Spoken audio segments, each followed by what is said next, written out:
দেশের রাজনীতির ধ্যান ধারণা বদলে গেছে। বর্তমানে রাজনৈতিক নেতাদের আলাদা গুণাবলী থাকা আবশ্যক বলে মন্তব্য করেছেন বিএনপির স্থায়ী কমিটির সদস্য আমির খসরু মাহমুদ চৌধুরী।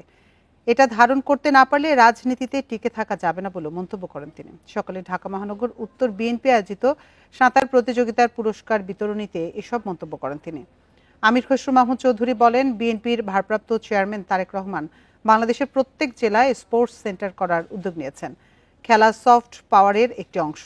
বিএনপি ক্ষমতায় এলে রাজধানীর লেকগুলোতে সাঁতার উপযোগী করে গড়ে তোলা হবে বলেও জানান তিনি। রাজনীতিতে এখন ভিশন থাকতে হবে, দূরদৃষ্টি থাকতে হবে। ওই গদবাঁধা রাজনীতি দিয়ে এখন আর চলবে না। আপনাকে নতুন নতুন ধারণা নিয়ে জনগণকে উদ্বুদ্ধ করতে হবে এবং নতুন প্রজন্মকে উদ্বুদ্ধ করতে হবে। বাংলাদেশের মানুষের মনোজগতে বড় পরিবর্তন আসছে, এটা আমাদেরকে ধারণ করতে হবে। এটা ধারণ করতে না পারলে রাজনীতি চলবে না। কিন্তু